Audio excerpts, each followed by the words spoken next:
and writing and arithmetic, taught to the tune of a hickory stick. You were my queen in calico, I was your bashful barefoot foe, and you wrote on my slate, I love you, Joe, when we were a couple of kids. All right, everyone, welcome. Thank you so much for joining us this lovely Sunday afternoon. Here's the feedback. My name is Rachel Britton. I'm currently the president of Little Lake Grange, and it's my pleasure to get to do some interviewing of these fabulous elders. Although I have to say we were just debating the term elder, so maybe I should just say these fabulous people who are joining. It's better elder than older. Well, I thought that I've moderated too many debates. I thought I was going to start calling you candidates, so I'm mostly just trying to avoid candidates. that. We're not running for anything. Yeah. But it's a thought. So here at the end we have Chuck Persico. It sounds like most people in the room probably know who's up here, but we'll just. They don't know me.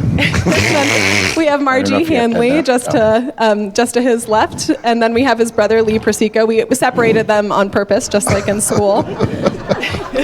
And then we have Marnie with us as well.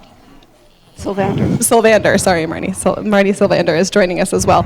There was also some debate about whether she officially fits the category of elder, but she is allowed to sit on the panel. So I thought we'd start with kind of why you were here in the first place. So, Marnie, I kind of asked you this question earlier, but why were you going to elementary school in Willits? What did your parents do, and what brought your family to this area? Why don't we start with you, Chuck, and then we'll work this way. Okay. I was born here, and my grandfather, our grandfather came here working on the railroad. So Lee is actually older brother, 8 years. So by the time I came, it was still here as a grammar school. I went to first, second, and third grade here, and Brookside was open, and I went there for the fourth grade, and then they moved me to Bechtel Grove for the fifth grade, and then Brookside on the sixth grade, and seventh and eighth here.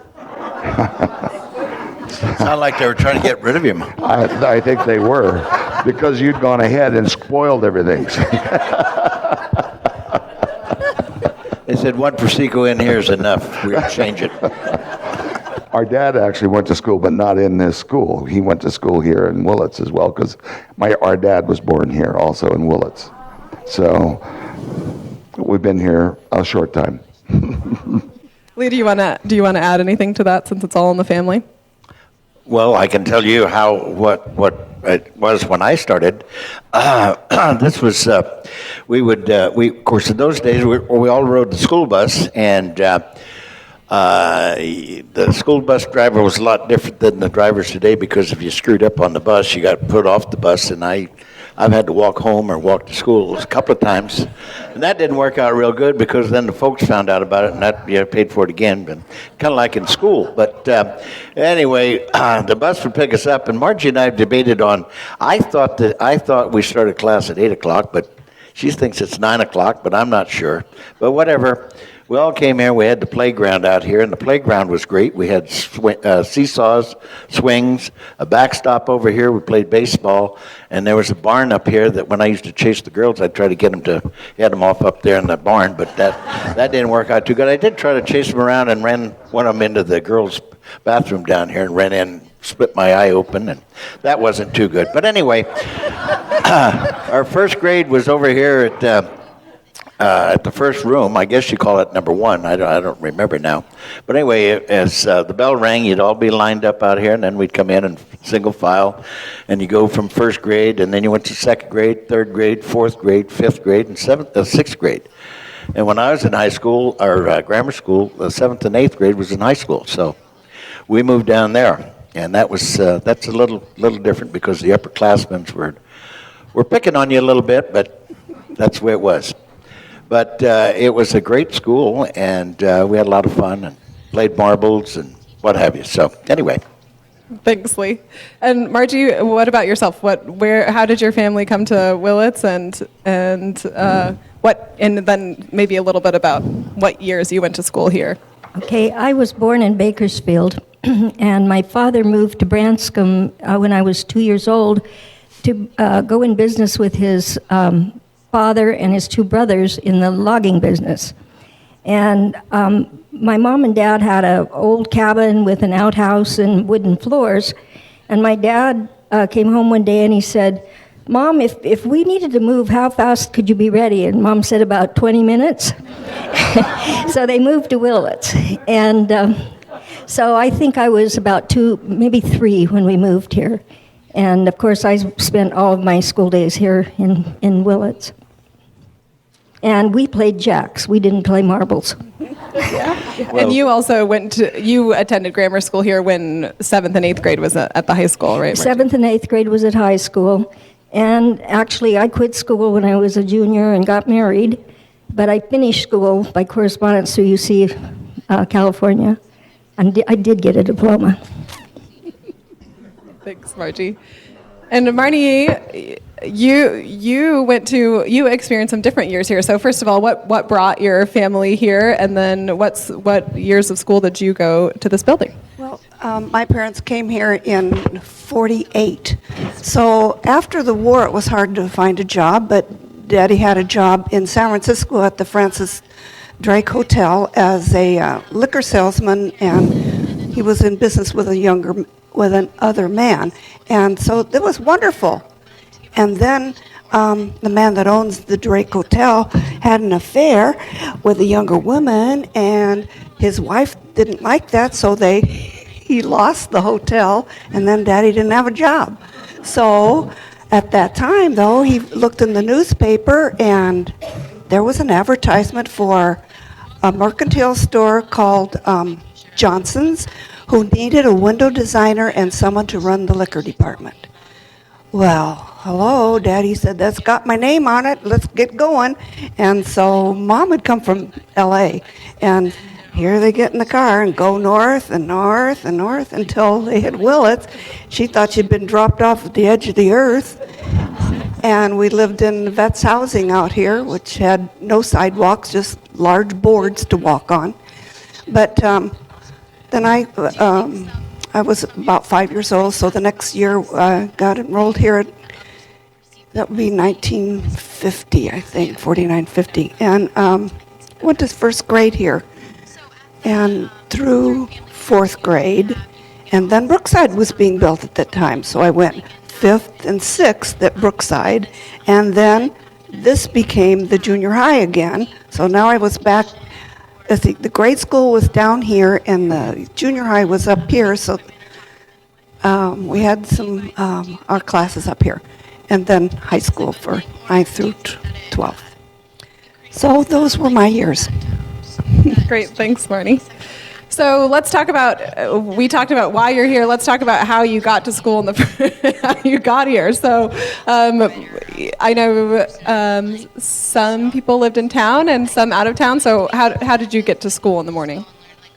Our ranch is 4 miles out, so we took a bus every morning. And Mom, you have to have your lunch and all that, and everything else, chores done before you're ready to come to school. And so we would catch the bus on Reynolds Highway, and they would drop us off here, and at the end of the school day, then we'd get the bus and go back home. Took us home, had bus service. Yeah, it was very good. And Margie? Well, I lived on the corner of Mendocino and North Street, and so I walked to school. And then I think when I was in the 6th grade, they built the Bechtel Grove School, and I moved out there and lived behind Remco, so I walked to school then too. And then I walked to school when I went to high school. We walked everywhere, pretty much, and it was safe. Yeah. Well, I lived just a couple blocks away over here on Mendocino Avenue, and it was so convenient. Just come to school, and you could take your lunch or not. You'd go home. It was such a wonderful neighborhood back in the days, and we knew everybody, and everybody knew us, and it was safe, like Margie said, very safe. We determined that Margie maybe just was late every day. But now she says it's 9. She got here at 9, but she had a tardy list. Seems very unlikely, Margie. Because it was always early, and you know, of course, when I got home, I had to get off and do the chores, what I didn't do in the morning. But like I say, we rode the school bus, and Mr. Will, what was his name? Gosh, geez, I can't remember him. No. Sowash was at high Later. school, but Wilkinson, and I guarantee you something. If you screwed up on that bus, he would put you off, and in no uncertain terms, and then you'd have to walk, and then you get home or whatever you would have to answer. What's the farthest you think you ever had to walk getting kicked off the bus? Pardon me? How far did you have to walk when you got kicked off the A bus? long ways. Longer than I wanted to walk. But you know, when I was talking about the classes here, and I forgot to mention, and a lot of you probably don't remember, or maybe you do, that room directly to the south here was the study hall, and that was the cafeteria, that room over there. And so those of us that didn't bring our lunch, they had a minimal lunch, and it seemed to me that for $1, I think you could buy a lunch pass for a week of 5 days, and they punch it, and it seemed like there was always milk and I don't know, cottage cheese and something like that. But you know, Mom always made their sandwich. But anyway, and then we go in and trade sandwiches and whatever. You know, that was the fun part. You know, look at somebody else's sandwich and that's better than the one I brought. You know, trade off. And when the bus dropped you off, were you just out front? You went right into class, or what happened? No, they dropped us off right there, and then we go around and play in the yard till the bell rang. Like I say, we had great playgrounds out here. I thought it was wonderful. Those big trees, and the seesaws, and in those days the seesaws. I swear, of course, I was pretty small, as all of us. Yeah, really we small. were. But anyway. When we went up in the air, when you were on the upside, Yeah. we were a long ways in the air. Yes. And I think that OSHA wouldn't allow that. As I'm glad to see Al down off that table. It's been bothering me because that's not OSHA approved. But anyway, so, but yeah, we used to, and we'd have marbles. We'd put a big ring out there and play marbles and baseball and chase the girls. And when you got kicked off the bus, Lee, what kind of behavior would you get kicked off the bus for? Spit wad at the bus driver or something. I was going to name some of the teachers, but that's why I shouldn't do this. But I think John would remember this. We had a school teacher that had her hair always in a bun, with her ears kind of stuck out, and as she was working on the chalkboard, and I don't remember what she was writing, I'd take a straw and shoot a spit wad and try to clip her ear. I remember one time it stuck to the blackboard, and that kind of really upset her. And so, as you come in that door, that first door to the left was the principal's office. And I spent a lot of time there, Mrs. Nelson and Mr. Adams, and then on the other side, Heckendorf was there. Oh, yeah. Yeah, so, anyway. Well, Lee, I brought something special for you. While we answer some more questions, I thought you might want to take the advantage to take a trip down memory lane. Did you want to? I even brought a couple different kinds of straw because I wasn't sure what. Bullseye there and hold it up for me. See? I thought I wore my hair in a bun just for you, Lee.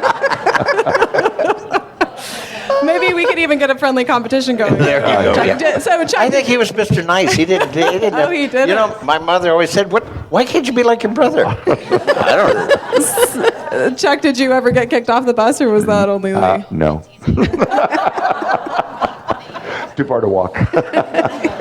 But a fun thing that happened here, I learned to dance in this room. They had seats that folded, theater seats, I guess, on both sides. And so the boys were over here, the girls were over here, and you had to learn to get up and walk over and ask them to dance. This is after the teacher taught us how to do the foxtrot and the jitterbug. And so that was just one of the nice things that I remember of this room, one of the many nice things. But it was, this is where I first danced, in this room, other than with my mother. She taught me first, and then I already had a head up. So heads up. So, but it was a very nice room. It gave you the courage to go ask the girl. I wasn't like him, where girls did my. You weren't chasing them and injuring yourself. I wasn't is what you're chasing saying. them. They were maybe chasing me, but not. Oh, that's a great memory. Chuck, is that a memory you have too, Margie, dancing in this room? Actually, the thing that I remember so much is that girls always wore dresses, boys always wore pants, teachers wore suits and ties, female teachers wore dresses and high heels or a small heel, but nobody ever came to school the way kids look today. And you addressed your teacher as Mrs., Miss, or Mr. There was a great deal of respect. I mean, kids respected their teachers. And it would be like calling a doctor by their first name. You wouldn't do that. And it seems like that's one thing we've lost that I'm really sorry about, because it's just really nice when people respect each other. I have another thought process on the other side of how we're supposed to respect our elders. Sometimes our elders didn't have the right finesse in dealing with young children. I can remember one of my first experiences of being embarrassed and humiliated in first grade, where you had to write, you had to learn your colors, and you got a piece of paper that had a little animal or something on it that you had to color that yellow and that one brown and that one red. Well, that was fun until I got down to the shoes, and it said black shoes with brown soles. Well, I didn't like that. So I said, well, I'm going to do it my way. I'll be just more creative. And so pretty soon the teacher came along, picked up my paper, and I thought, I was getting all proud of myself, you know. And she says, class, this is what not to do. And this is, you have to pay attention and do what the arrow said. Oh, I was so mad. But got put in the corner in first grade.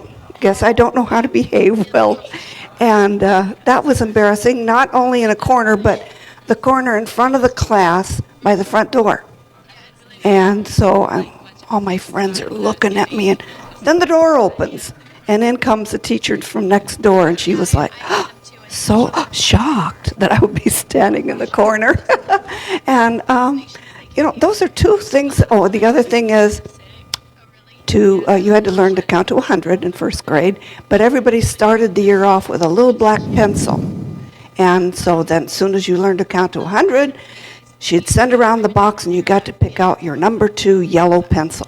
We were so happy. And there was one kid in the class who could never master that, and he spent the whole year with a little black pencil. And these little things you remember, was my first grade experience. Oh, tape on my mouth in second grade. Well, you're lucky you got to stand in the corner. When I got reprimanded, I had to stand in the cloakroom, and they closed the door, and it got dark. Oh, yeah. Scared the hell out of me. And then, if you were really bad, the teacher would make you put your hand on the desk, take the edge of the ruler, and whap! Oh, no. Yes. No.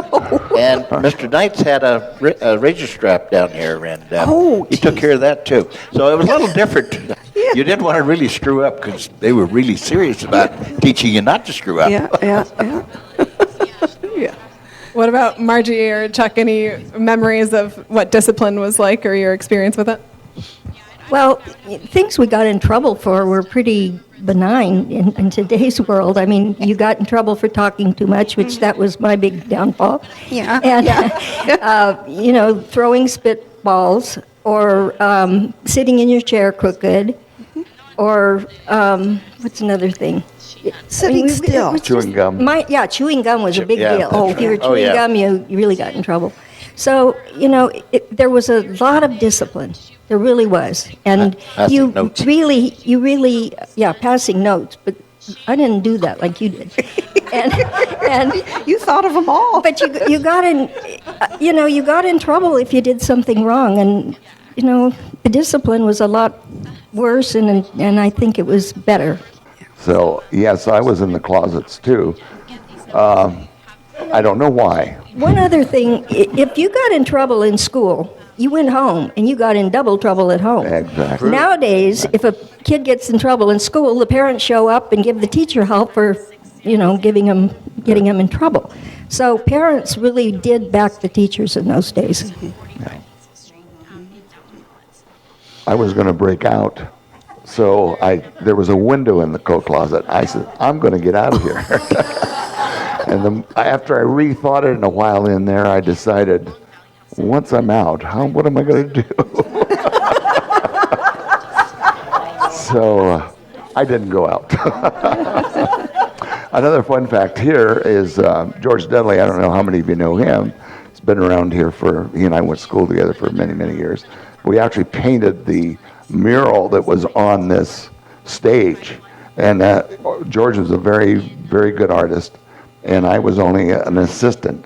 And I remember coming down and helping paint the curtain for here. It had a mural, I think it was in the back. And it had a buck running, and it was an outdoor scene. Took us quite a while, and I believe it was in Mrs. Siebert's class. Mrs. Adams was also the art teacher, and I think maybe she coordinated it, and took us several weeks to get this done. And then we had a play or something, and it wasn't just to the play, it was something that got left up all the time. And some of the old pictures, I think if you look at the Pine Street School pictures, you'll see his mural in that. So, yeah. And it was quite a project for me, because it was so big, and trying to make it in perspective, and how talented he really was, or he is. Actually, he's still talented. He just doesn't draw anymore. Or if he does, I don't know. But he still lives around. We're still friends. How about some other experiences with the arts, or some of the play productions that you did in this room? Or was Miss Adams one of the teachers that you had mentioned that you really liked, Margie? She was the best teacher I ever had, but that was in the 7th grade, and I was over at the annex at the high school. But she always called herself the original hippie, and she was different. I mean, she would let us do things like go out and lay in the grass and look at the clouds and find pictures, and just do things that were kind of off the wall for a school teacher to do. But I remember the 4th grade, I had Mrs. Croupe, and that was my favorite grammar school class, and we did we studied Mexico. And then we did a Mexican fiesta, and we did the Mexican hat dance and had Mexican food and dressed in Mexican clothes. And it was a fun time, and it was just my favorite class. And then I got to the 6th grade, and I was always a pretty good student, and I really did try to do what I was supposed to do. And I wouldn't miss a day of school if I had to. But I got in the 6th grade, and truly and honestly, the teacher was an old battle axe. She was just awful. And I cried every day when I had to go to school. And my parents finally didn't know what to do. And they had just built Bechtel Grove, so they moved me out to Bechtel Grove. And that was the only trouble I really ever had. I don't even remember what she did that was so awful. It's just I couldn't do anything to please her. It didn't matter what. And I was used to getting good grades and doing the right thing. So that was not a good memory when I left her.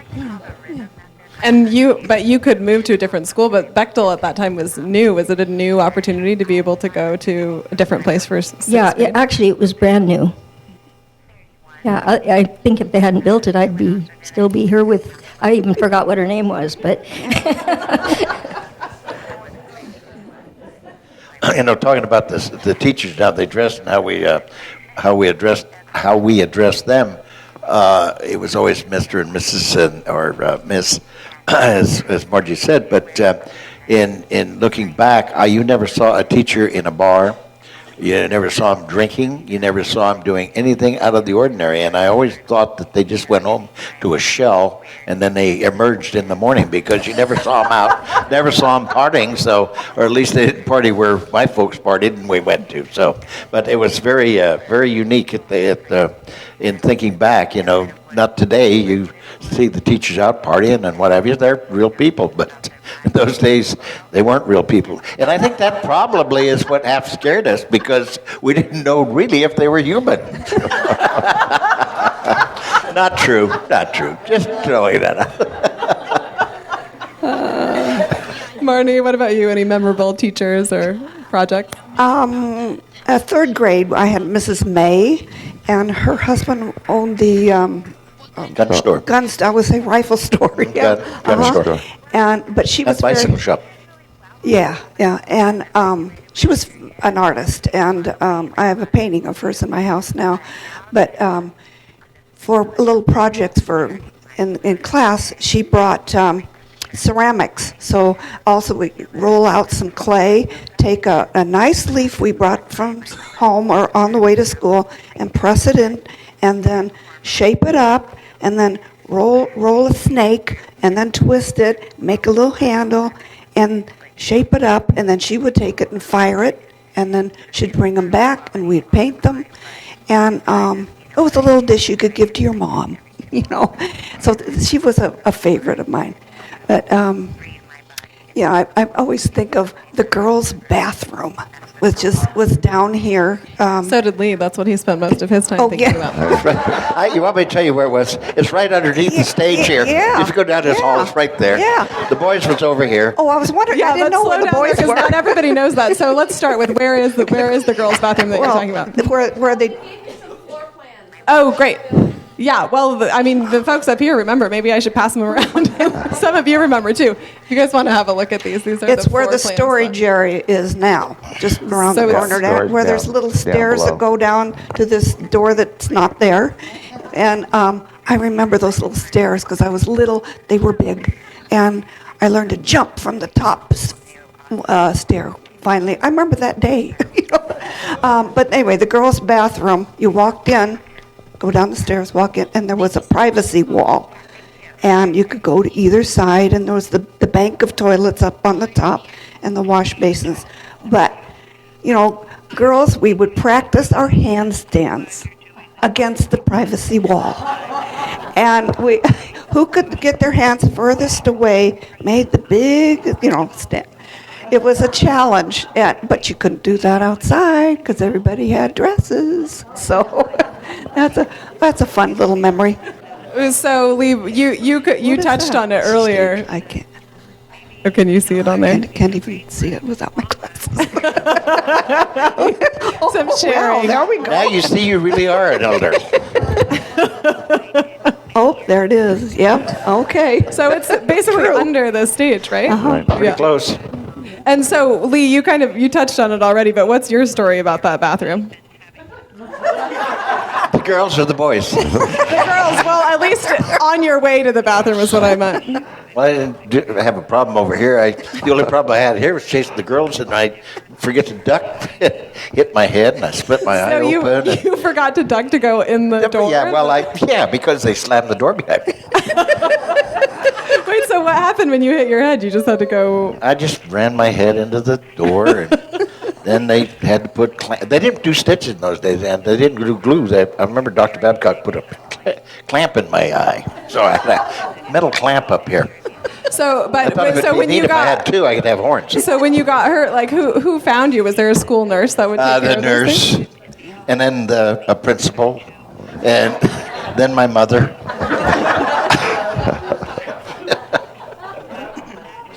And then you got taken to the hospital. No, to the doctor's office. To the doctor's office. And then home. And that wasn't good. Seems like the injury might have been punishment enough. Yeah, it was, yeah. Yeah, when you would think that somebody would have taken pity for me. But they didn't. Does anybody else have any school nurse encounters that they remember? I can tell you another bathroom story. Sure, great. Let's go there. I know why you have a bathroom in this building right down the hall here at the end. When I was here in 7th and 8th grade, the room, just as you come out the door, that one right over there, was our home ec room.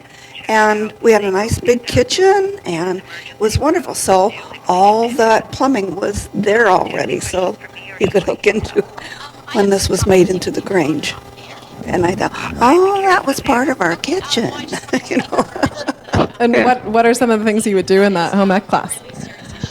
Well, we had to make a full skirt, 3 yards of material, and then you made a band, and you had to learn to gather and learn to hem. And then you could go on to making a pattern and learning to make an outfit. And then we learned to make potato soup. I still make that potato soup. You know, we had a wonderful little teacher there. But anyway, that's good memory. Did all three of you have home ec classes when you were in 7th and 8th as well? I don't remember ever having a home ec class. And Chuck, what about? I should have. What about? I don't know that we gave you the opportunity to mention any favorite teachers or memorable teachers you had. Well, they all were great. Mrs. Stoddard, Miss Sawyers was a little rough. Mrs. May, because who she was on the front, was Miss Sawyer's strict. Well, Miss Sawyers, though she'd never had children, and I think that had a lot to do with it, knowing now what I know. Wonderful lady, a good teacher, but it just was a little bit harder. When I was in the 3rd grade, which is over on the school side street, they were tearing down. This is just a bit of information tidbit. The Methodist church was being torn down, and they were rebuilding it, and that became a very good daytime, something to watch out the window. So I barely made that class graduation. They tore it down there, and the Page family did a lot of the brickwork and rebuilding. So we got to see it tore down and rebuilt the Methodist church right there. And it had very steep roofs on it, and it was all wooden. And of course, when they rebuilt it, they built it out of brick block. That seems educational in a different way. It was. I thought I was learning. You were. Yeah. But it was very interesting. So Lee mentioned it a bit, but what about other memories about school lunch? And did you always bring your lunch, or did you eat lunch here? And how much time did you have for lunch? What did you do over your lunch break? I don't remember having lunch. It seems like it wasn't an hour. I think we brought our lunch and ate our lunch and played until the bell rang. Yeah. It wasn't a big deal. Yeah. But we had recesses, so you had 15-minute recesses. Yeah. We did have recesses. Yeah, so you would have a 15-minute recess, and I think we had an hour lunch.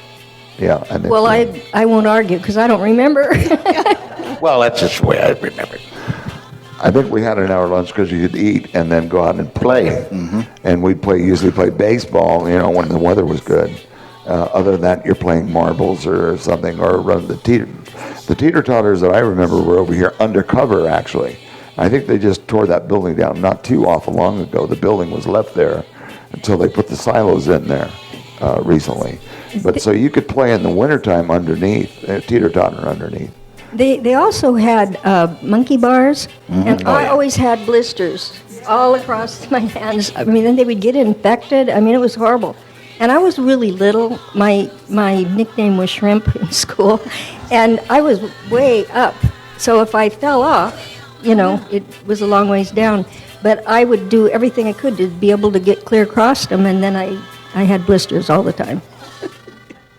And the playground was where the mobile park is Yes. now. Yeah. And over here, how far did it? To the fence there. To the fence there. Yeah, to the fence line. And then you could go off, actually, right here on this one corner, and go down where J.D. Red House, in that corner where the park is now. But we could actually go down, and you could go into Johnson's, or, that was more junior high, not so much when you were in the grammar school part of it. And then Quadrio's. There was a couple of stores right close that you could go to in junior high and then make it come back easily. So During lunchtime. During lunchtime. Mm-hmm. And Lee, what about the old barn? What's the deal with the old barn? Well, I don't know why that barn was up there. I don't remember if it was an old bus barn or what, but anyway, I don't know. It was just a big building up there. It was just an old wooden where building. Was it? It was on the south corner up there, southeast corner. And, well, let's see, it'd be up there just above the lot with that house on it, just above that, up on that knoll. And then there was, like I said, there was trees up there, and you could walk off the bank and go down to Main Street, and climb back up, or go to Johnson's or whatever. But yeah. But like I say, I don't know why that building was there. It was old when I was then. When I think of the playground equipment that we played on, they were dangerous. I think they even had a slide. They had a, right outside here, because I remember going out from first grade and going, it was a roof on poles, and under it was a long board that was on metal units on each end that you could do this on it. Well, you know, you got little kids, you got pinched fingers, you got broken arms, and you fell off, and they finally did away with it, but I thought, you know, it's a wonder we survived. In more ways than one. Yeah. Well, and like Lee said, the high-rise. The teeter totter. That teeter totter, that was a big, yeah. They were huge. It was way up in the air. And you know, and thinking about that, I think a couple kids fell off and broke their arm. But Yeah. I'm not sure. I can't remember that. Because you could really get going on it. Like boys do. Break things. I remember there were lots of broken arms and broken legs, now that you mention it. And it was usually on the playground equipment. Well, all right then. So now you see where this has all come from. Now we can't do any of this stuff.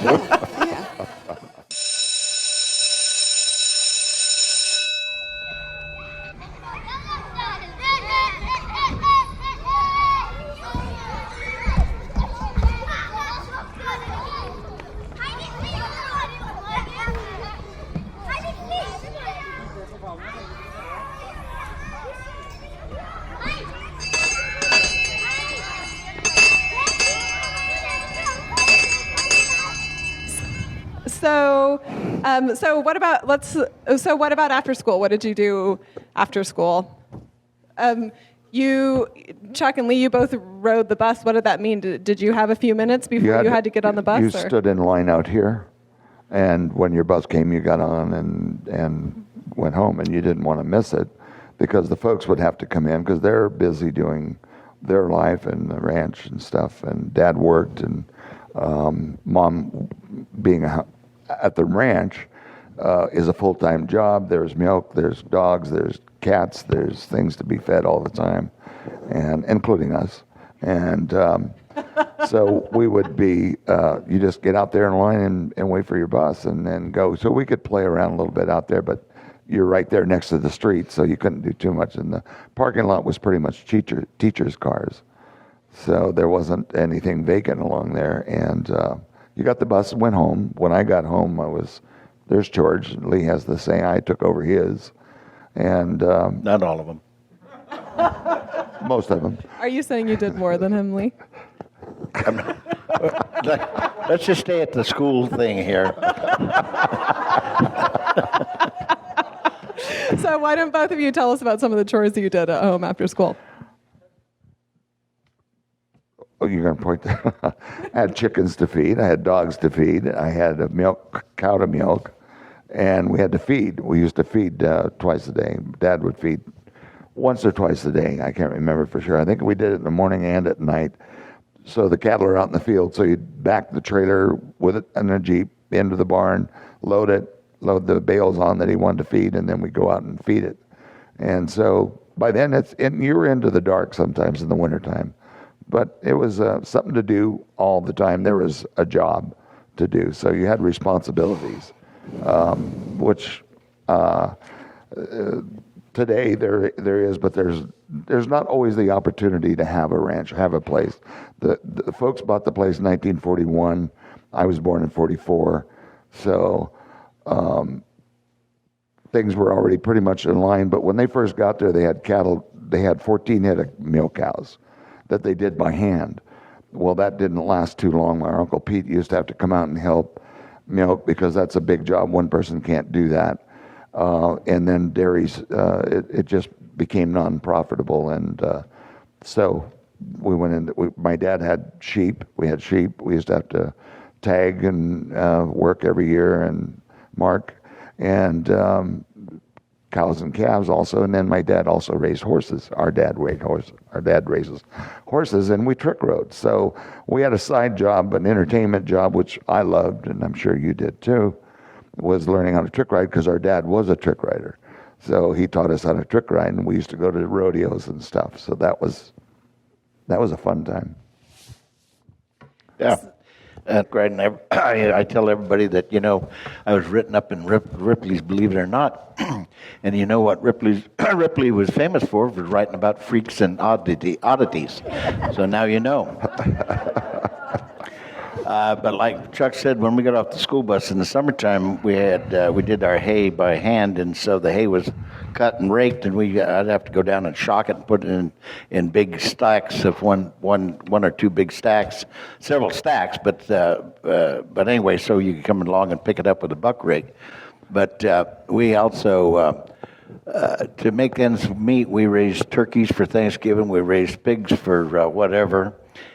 Like Chuck said, with the cows and the milk, we churned my mom made butter. We had the old churn for hours. You'd stand out there and churn the milk and make the cream and the butter and all of that stuff. And so, yeah, you had there was always a chore to do when you got home, and you'd better get them done, because you just didn't. Well, you didn't get your allowance, and I needed my nickel so I could buy a box of 22 shells. So or whatever. But yeah. And before school too, Lee, did you have chores before school? Yeah, in the summertime, especially because it was light. You got up and you got out and did your chores. You had fed the dogs and did whatever. Yeah, and like Mike or Chuck was saying about the sheep, we had way more sheep than anybody ought to have. I don't know if there are sheep lovers out there, and God bless you, but I tell you what, they're the dumbest animal in the world. I can remember working the sheep. We had about 30 head, 40 head, I think. And we worked them one day, and I pilled them all, opened the gate, and 5 of them dropped dead as they walked through the gate. And I told my dad, I said, I don't think we're doing very well here. Let's try something else. Anyway, so my history of being around sheep has made me really hate them. But they're nice, and I'm glad somebody has them because they're kind of cute. But keep them.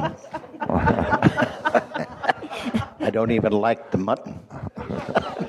We had sheep too, and I agree that after I left and got married, but I agree they're dumb. But after school, when I was here, we just went home because we were pretty little. But when I went to high school, to the 6th and 7th grade, we would go down to the creamery, and a group of us would always go, and you could get a chocolate Coke for 10 cents. And so we always went and had a Coke. And then, of course, I lived then out by Remco, so I had to walk home, which took a while. But we almost always went to the creamery for a Coke. And then when we got a little older, we went across the street to Elmo's. And Elmo's was the town gathering place for the city council. They made all their decisions at Elmo's. That was before the Brown Act.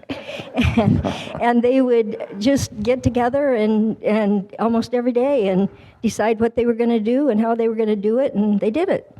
And I remember, this kind of off the subject, but it's a good story. They were going to plant trees in the city park, but they had to get rid of all the old trees that were there. So Max McKee, if any of you remember Max, he was a logger, and he said, well, I'll take care of that. So he put dynamite in every one of the stumps, blew up the trees, knocked out every window around the park, and everybody was happy because they were getting new trees in a new park, and nobody sued anybody. It was really pretty amazing.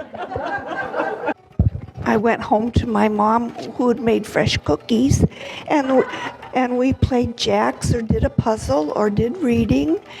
My pet was a duck that I had won at the carnival, and his name was Quacky.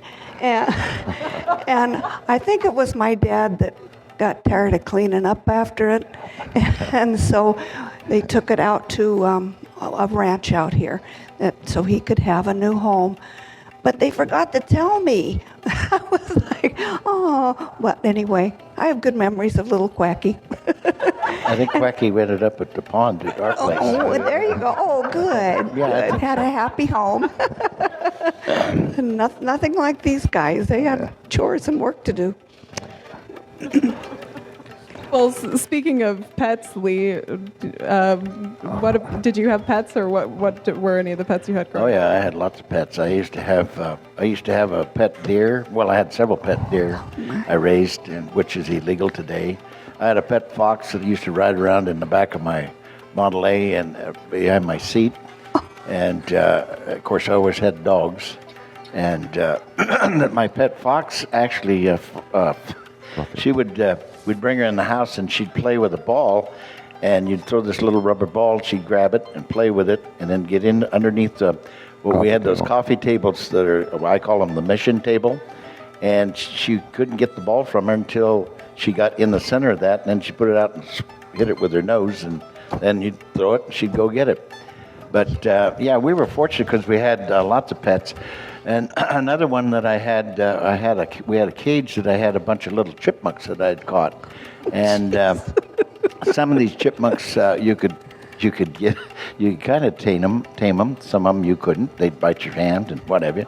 But we had one that was kind of very docile, and my mom would carry it around all day in her apron pocket in the house. And in those days, we were strong Catholics, and we had Father Quinlan, and the Albertinum was down there in North Spur, and there was always nuns that would come up in the summertime. So we'd have the nuns out on a Sunday for a Sunday dinner and what have you. So one day, this nun was out here. Now, a nun wears the habit with the long pockets, and so she wanted to hold this chipmunk. Well, the chipmunk immediately went up that sleeve, and I didn't realize that nuns could do a jig. We had a heck of a time, but we finally saved the chipmunk and the nun. She didn't have a heart attack. But needless to say, they never asked to pet the chipmunks again. Did you have pets, Margie or Marnie? We had a dog once that I thought I had to have. A little puppy that got born in the neighborhood. Oh boy, brought him home. Well, I said, okay, you got to feed it. Well, I didn't like that, so it got neglected a lot. It ate some of my doll clothes, and I didn't like that either. So it got to following Mom and Dad down to work downtown. And, well, that was the end of Blackie. He had to find another home, but that was not a successful pet. Tried. Tell them your mom and dad had what they did at the store. Huh? Tell them about the store, because you had them come in. Oh, my parents owned Al's Liquor Shop in town years ago. And Next to Mazahar, right where Mazahar is. yeah, I'm trying to think of what all they did to have a business here in town. They provided champagne fountain for parties, and they did deliveries around town. If you had a person that wanted to have a party and had the liquor, Daddy would, deliver it. He even made deliveries to the skunk line, to the people that lived out there, and had his little pickup, and now and then we'd go with him, and that was... But you couldn't tell anybody where you went, because that was private information. But your folks were very, very civic-minded, civic-minded. One of the things that I remember with your dad, as I told you earlier, I worked for him for a short time, but if you go down to City Hall, you'll see a bottle that's Frontier Days bottle of whiskey. And I think I was the president at that time, and I came up with this idea as a promotion. And they said, well, how are we going to do this? And I said, well, the only one I know that we can talk to get this thing put together is Ed Mills. So I proposed the idea to him, and it took him about 1.5 years to get that done. And it had to be approved by ABC, and we had to jump through a lot of hoops. But thanks to Eddie, it got done. And so they were very instrumental in a lot of the things in Willits.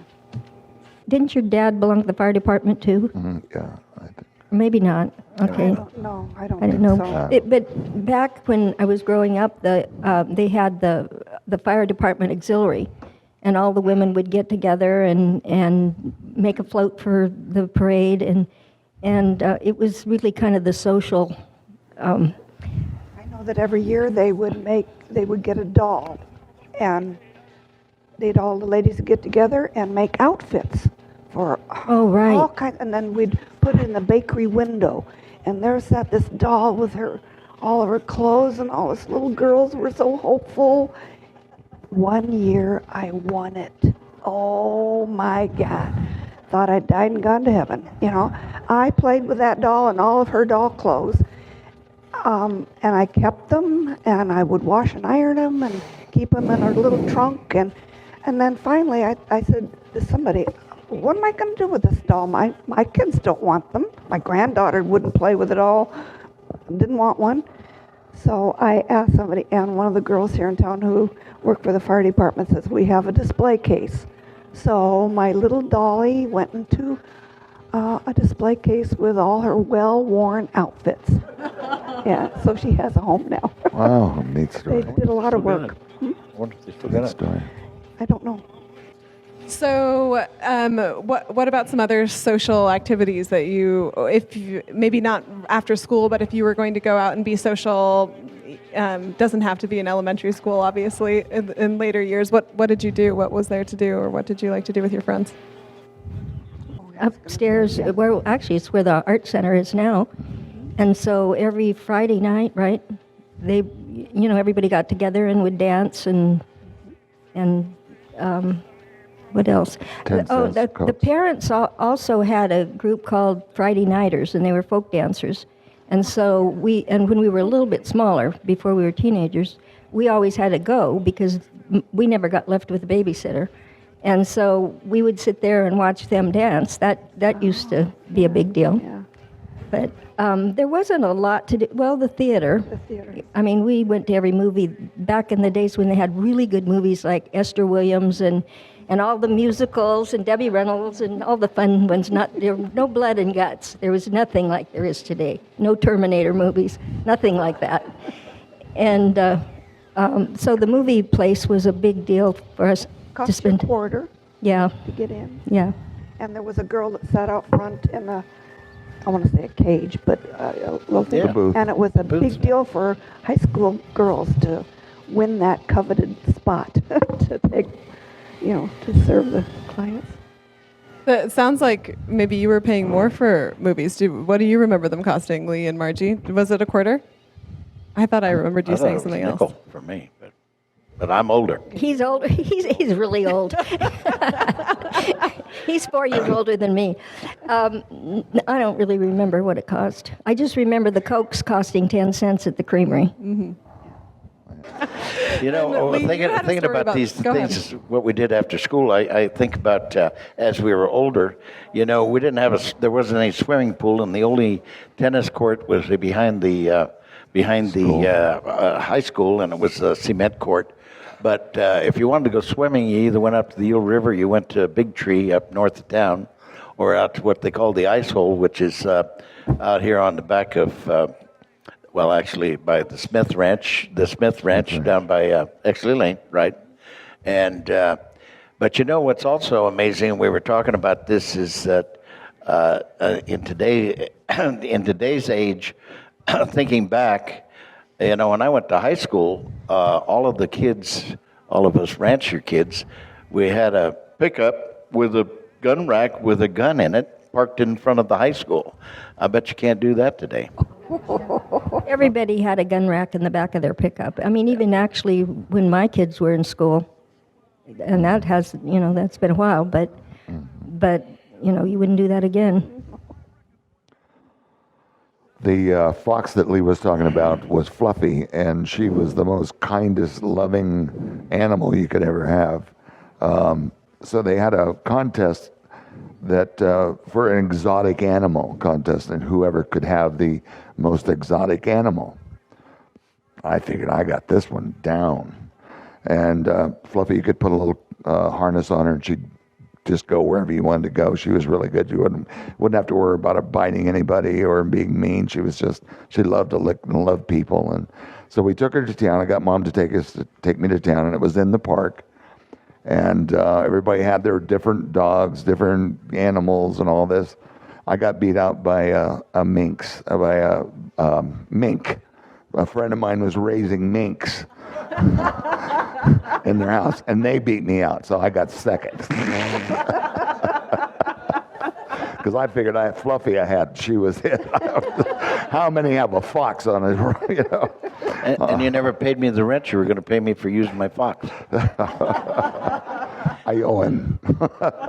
The other thing that I was going to tell you about in the old days, when we talk about general store, like you were saying that your folks came up to work for, it was known as Johnson's, which is in the J.D. Red House, and that was truly a department store where you could buy your meats, your clothes, your plumbing, your sporting goods, whatever you wanted, and you could hear all of the history of Willits for that week if you didn't get the Willits Weekly or the Willits News. But Mom always spent Saturdays as her shopping day, and so if I had been good and I had enough money saved up, I could come to town to buy my shells or go to the movie while she shopped at Johnson's. And when it would be maybe an hour of shopping or maybe a little longer. And in those days we had, I think, 13 sawmills in the city limits or thereabouts, and they had the teepee burners. And I can remember coming out after about an hour of shopping or going to the car and having to wipe the sawdust off the windshield. That's how thick our sawdust was, and that's before you put in they Duster. changed the burning facilities so that they burnt a lot faster, a lot hotter, which I think created more carcinogens in the air. But whatever. But there was sawdust all over. I remember that too, because I had little babies then, and I would go out, and we had cloth diapers. There were no such thing as disposable diapers, and you'd have to shake the sawdust out of the diapers before you could put them on the baby. But everybody was happy because their husbands were working. True. Yeah, and it was a good time for the glass people because in the wintertime the loggers were off work, so the bars did very well. And on Sunday morning, 3 bars that I can name right off was the Sportsman's, the Brass Rail, and the Country Club, which would be up there at Longvale. They would always be putting in a new plate glass window because somebody would get in an argument and throw somebody out through the window. It was a ritual. Yeah, and I remember my mom and dad owned Brook Trails with the McKees and the Mazes, and Max McKee got drunk one night and he threw a bar stool through every single window up there. They had to fix that. So, yeah, and It was like the Wild I West was going here. to say, it sounds like the Wild West. And because also I was surprised when you told me how many bars there were in town. Yeah, I think there was 13 bars too. 13 bars and 13 sawmills. That's a heck of a town. How many churches? There were quite a few. There was probably More bars 5, than 6, churches. 7. No, there was probably 10. There was probably Yeah. at least 10. Yeah. Methodist right here.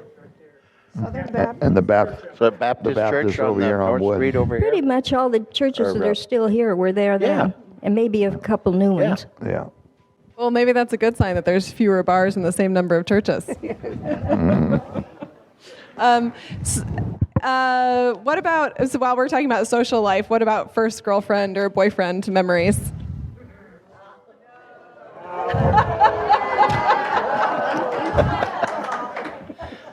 I think she. an audience request I for think the she's wanting me to tell this story. Well, when I was in high school, I sort of had a crush on Lee, but he was 4 years older than me, so my mom wouldn't let us date. We dated one time, and then she found out how old he was, and that was the end of it.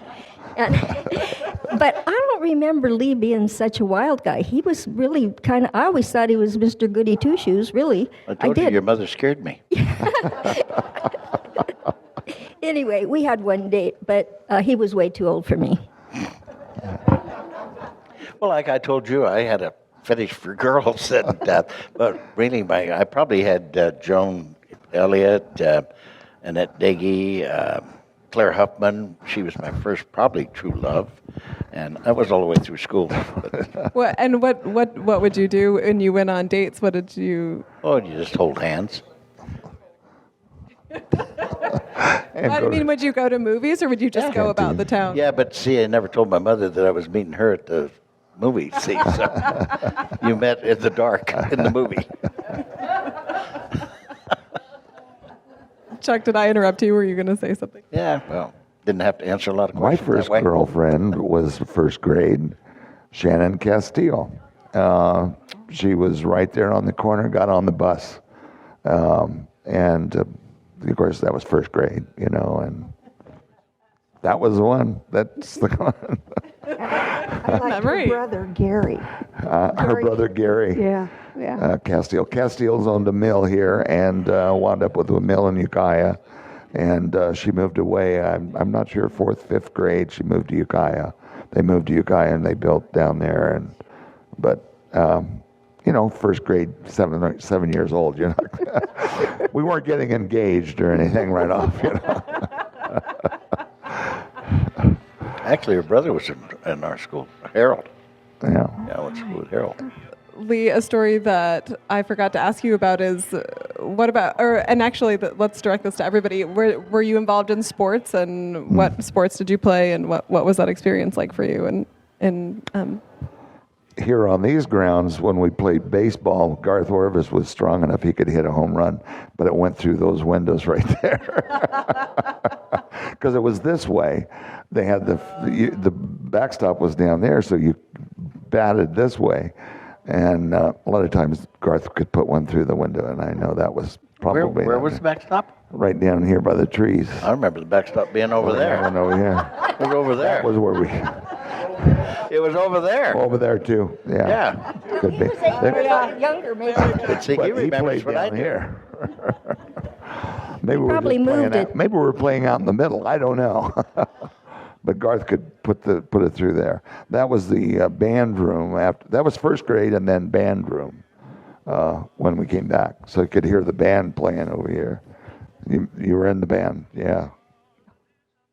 Well, I never played sports because I was just too little, and I hated sports. And I either got hit in the head with the ball or something. I always got hurt. So what I really wanted to do was be a cheerleader, but I just wasn't very good at it. I was raised in a very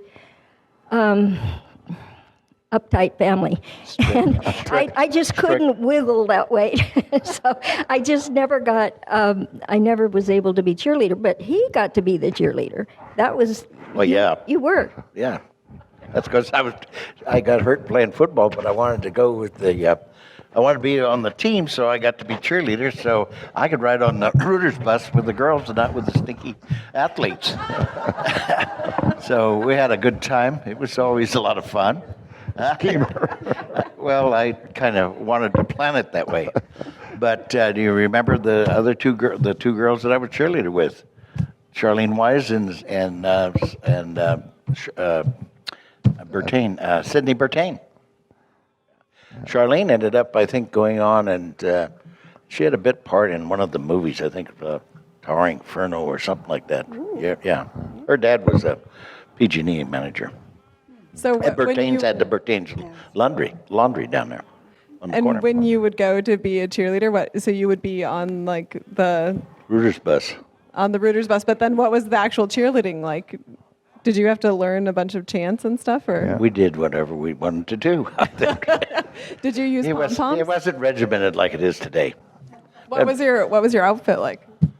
White pants. I had white pants and a white shirt and a beanie cap and and my school sweater that was too small for him when he was a freshman. That was too big for me when I was a senior. That tells you how small I was. Marnie, did you do? Actually, if you want to see my ahead. stuff, it's down at Buster's hanging on the wall. Yeah, you mentioned that Yeah. on display. Well, my after-school activities like riding my bike, all through the valley. And I got to thinking, my mom never knew where I was. Hey, if I showed up for dinner, that was good. And We used to go down the creek and bring a lunch and play down the creek. That was it. Not a lot. So what about sports rivals? Did you watch the games, and what were the relationships with surrounding high schools? I played football from freshman through my senior year. Played a little basketball. Lee actually played basketball. And baseball. I think you played a little bit. You didn't play? No. Track. And I did track as well, track and field. So that was an after school event, I guess you would say. I didn't think about it that way. Marty, weren't you on the cheerleading team? Majorette? No, Majorette or? No. I I tried out. Oh, you tried But out. that was it. Yeah. Got beat out. She's just a year or so ahead of me. 2 years. 2 years, yeah, ahead of me. Well, Lee, you had a story for me about basketball in Fort Bragg. Do you remember that one?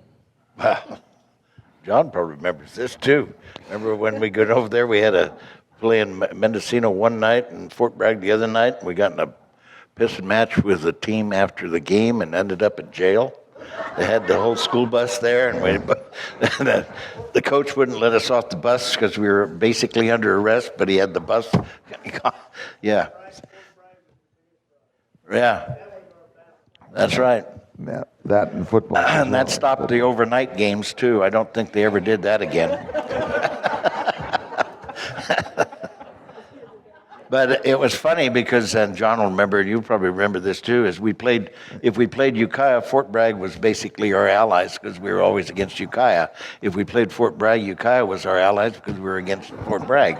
So, it's funny, no matter what team you were playing, they were our enemy, arch enemy, and we would rally to support the other teams. And what's funny is you, as you grow up and graduate and go on, you end up sometimes in business with the enemy that you hated. But you look back and say, "You remember those?" Yeah, I remember that. Yeah. One thing that hasn't come up that I thought was interesting is about the plays that you put on in this room when you were in grade school. Does anyone want to tell the audience about what those? I think you had mentioned that each class would put on a play, and so when you were in that class, you would work on the play together. And really, I thought you remembered it last week, Margie. Well, that was last week. I'm old, remember? I'm elder. I'm kidding.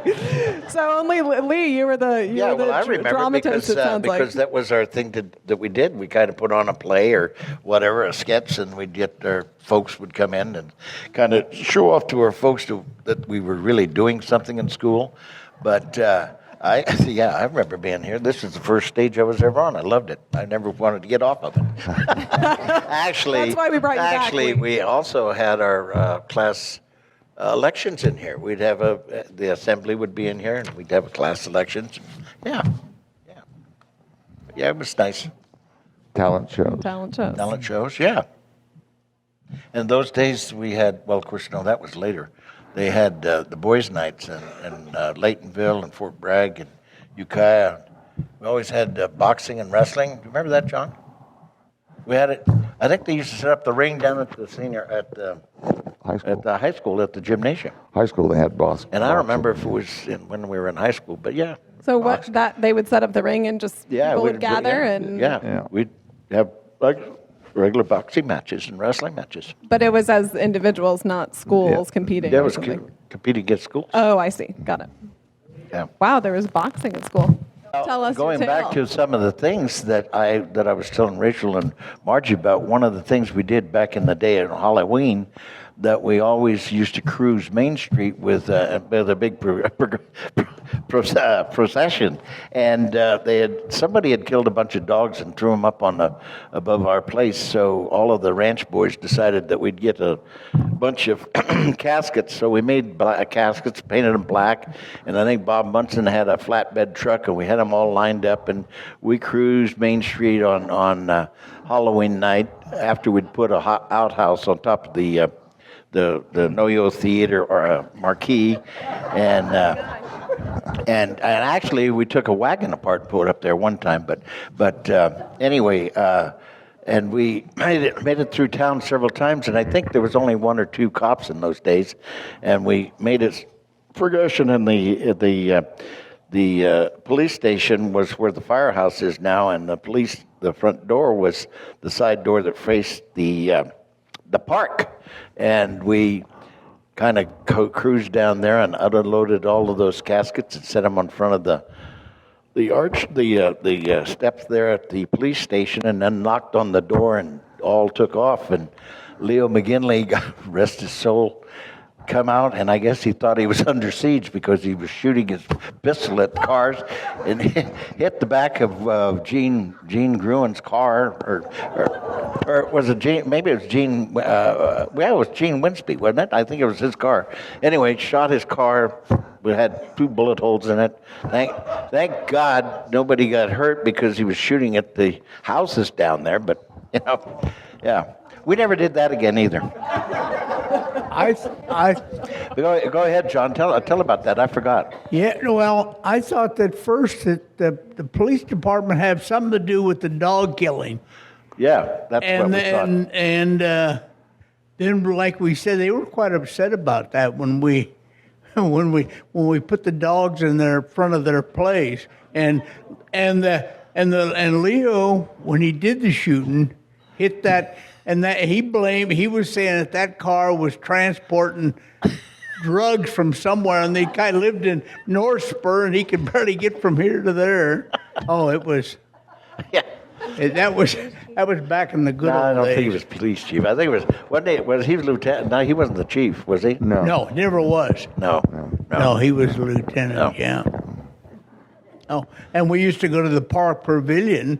They had the skating rink there. Oh yeah. And all that stuff, yeah, dancers. Mm-hmm. But what were you talking about the initiation? Oh, sure, let's do that. The what? The initiation. Oh, okay. I remember being on the freshman year. I don't know why it was, but I ended up, remember, I have to dress up as a girl, and I had high heels, and they put on a deal on the stage. And I got up and had to sing to Irene Belt. Oh, my God. I had to sing Goodnight, Irene to her in front of that whole thing. And you remember where the shop used to be downstairs? Yeah. And there was a bathroom at the top? Right. I hid in there half of the day because I was dressed like that. Oh, yeah. Oh. When they initiated you, that was something else. Well, yeah. Thank you for that. So you didn't have to do that, Lee, or you just blocked it out I of your don't remember memory? initiation. I don't know. But I remember. they were always screwing with me anyway. The guys would always grab me and put my head down the toilet and flush the damn thing, because I was small. I remember initiation because they made me dress up like a torch singer and sing All of Me, and I was probably the least sexy person in the whole wide world, and I was just mortified because I had to do this. And that year, Irene Necessary, she had to be a football player, and somebody threw a helmet at her and broke her front tooth, and I think that's the last initiation they ever had. Because when was initiation when you started? It was the seniors. And they would do some pretty mean things. When you started high school. That was when you were a freshman, yeah. All of you are longtime Willits residents and have seen the changes in Willits over the years. I wondered if you could say something about kind of your reflective opinion and why you've stayed all these years, what's kept you here, and what you care about in this community. People say, how do you live in a small town so long? The knowing of everybody knows you. There's sure a lot of newcomers, but we still have a lot of old-time friends here. Marnie and Harris, and we grew up. This is our home. We've seen people move away. We're getting out of Willits. There's nothing here. They move away. They're gone for 5-10 years, sometimes longer. And eventually they come back. And of course, always welcoming them back. The camaraderie that we have in this community and the friendship that we've had all our life. I love that. I love to be able to smile and say hello, and know that they feel that back. It's very important. I couldn't move. Well, I love living in Willits, and I think that we have a wonderful community, and even though we have a very diverse group of people here, we all seem to try to get along and try to make things work. I happen to think that we were raised in the best generation. I mean, I wish things were the way it used to be. Yeah. I wish you could still take your gun in your car and wish that your teachers would wear dresses and suits, but it's not like that. So, we've evolved with the way society has, and I think Willits is just a special place. And I think our hospital has been one thing that has brought everybody together, and there's more things to come there, and with the Grange does a lot of really good things too. Yeah. And so it's really a wonderful place to live, and I really wouldn't want to live anywhere else, even though I sometimes say I'm moving to Idaho because California is so bad. But California might be bad, but Willits is pretty great. I think you're right on. And I had the opportunity of going to college in Los Angeles, so I'd actually lived there for a couple of 3-4 years when I was going to college, and then later, and then when we first got married, my wife and I worked for PG&E for a while, and I transferred to Petaluma, or San Rafael, so we lived in Petaluma and got to know quite a few of the people down there. But, looking back, I got to tell you, like Margie says, my brother, Willits may be diversified now, but I don't know that there's a better place that we could live and enjoy what we have, even though we don't still have the same freedoms, not because of anything we're doing, but because of just the climate with the way California is, or the states are. But Willits has been very good to me. We've raised our family here, and we're not going anywhere. Even though I'm like you, I would like to maybe move to Montana or something, but I couldn't stand the winters. But my wife and I don't travel that much, but we have traveled a few times. And after 10 days or 12 days, I get back and I go out on the front porch of the ranch and I look down and I say, why the hell did I spend all that money? Because I never saw anything as beautiful as this. So I'm very fortunate. I was able to leave right after high school, and I married a Chicagoan. And one day he said, I think I want to move home. And I'm thinking, well, we are home now. And so we packed up and moved to Chicago, where I stayed for 25 years. And so when time came, I came back here. I was just so relieved, although I loved Chicago. It's a beautiful city. But no place like Willits for home, and be with Mom and Daddy and my sister. And I live right behind the Grange here in the trailer park. So my trailer sits in the playground that I used to play in. I come full circle here. And so it's a lot of fun memories to look back on my school, now the Grange, and think of all the wonderful memories there and all the wonderful people. Gosh, I'm so happy to see the Grange grow and develop with good leadership. It's wonderful. Yeah. Yep. Yeah, I think, like I say, I didn't say it, but like you said, I think the Grange deserves a great thank you for maintaining this building, because, like I said, there's old people that aren't quite in the grave yet, but elders, I guess you would call us.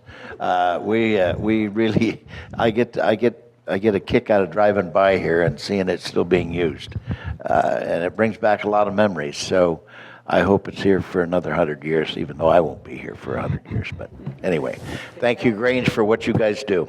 Let's hear another round of applause for our wonderful guests today. Thank you so much for sharing with us. Thank you.